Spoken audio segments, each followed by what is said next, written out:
Hi everybody, this is Boogess Reviews, and today I'm going to be doing a review on the Neca Ultimate Conjuring Universe The Nun figure. So before we take a look at the Nun, let's take a look at all of the accessories that she comes with. So first up, she comes with this stand. Due to her having heels, she actually does benefit from using that, but since it is just on one side, it makes her stand lopsided. You could probably try and squeeze her legs together to get it to fit on the stand, but that would look even more awkward. So yeah, I wish this stand would have been thought out just a little bit better. Up next, she comes with her crucifix. And the string on this is just a very thin string. It keeps twisting on me. I think I'm twisting it the wrong way. Yeah, but it just keeps twisting all the way up, so that is a bit irritating. Up next, she comes with a set of relaxed hands. Up next, she comes with a set of, I'm going to call these action hands. Up next, you get the nun painting. And this was incredibly bent up in the packaging because this is just cardboard. You can see how warped it is. And on the back, it actually looks like a canvas that you'd hang. But yeah, that's just printed on because this is just a very flimsy piece of cardboard. I definitely wish this would have been done in maybe plastic with like a sticker over top of it, because this is very thin, and as you can see, it is already bent and scuffed. So that is unfortunate. Up next, you get the orb. This looks very nice. You get some real chain for it, and that looks very awesome. And finally, you get an alternate angry head sculpt.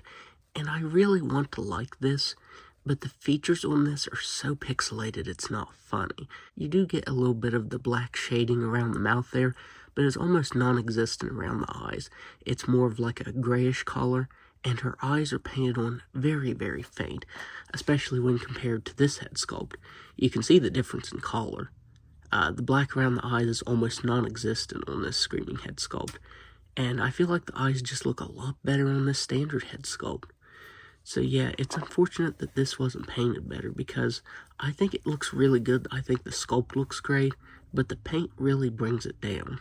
So now let's go ahead and take a closer look at the regular head sculpt.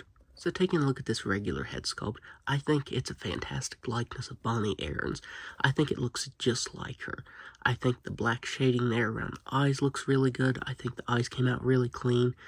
I feel like the mouth looks a little bit funny because her top lip has some white painted on her, so that's kind of funny. But yeah, other than that, I think this standard head sculpt looks amazing. I wish the Screaming head sculpt would have looked more like this. It's crazy how inconsistent the paint is between these two. So yeah, I might give this one a little bit of a repaint, because you can see how the eyes look really faint compared to this one. The paint on the eyes on this one look really crisp. So yeah, that's very weird. Another thing that bothers me is the hood to her habit comes to a complete point in the back because of the way it's sewn together. And that is really irritating. It makes it not want to stand. You can see how it looks like a point there on her head because of the way it's laying. I looked up some images, and I don't think that's what it's supposed to look like. Comparing it to the 8-inch version, this is how they sewed it so it would go down in the back, and I wish it would have been done that way on this Ultimate version, because the hood coming to a complete point in the back is so irritating. The outside is lined with bendy wire, so you can bend it in whatever position you want, but if you don't have it really tight here on her head, it'll fall off constantly. I think Neca used a very nice material for this piece here around her neck, but the dress itself is it's a really weird type of material. The best thing I can compare it to is like a weird tablecloth kind of material. I definitely wish the black would have been made from this material as well. Maybe they made the habit with this material because it's kind of stiff and it keeps its shape, like right here in the sleeves.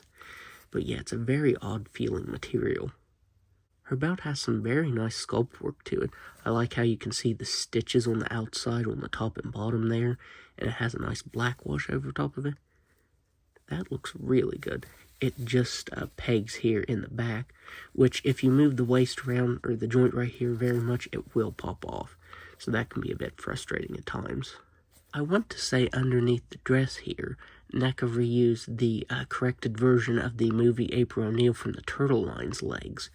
The corrected version had single-jointed knees and addressed the issues that people had with them, and these really look like them to me.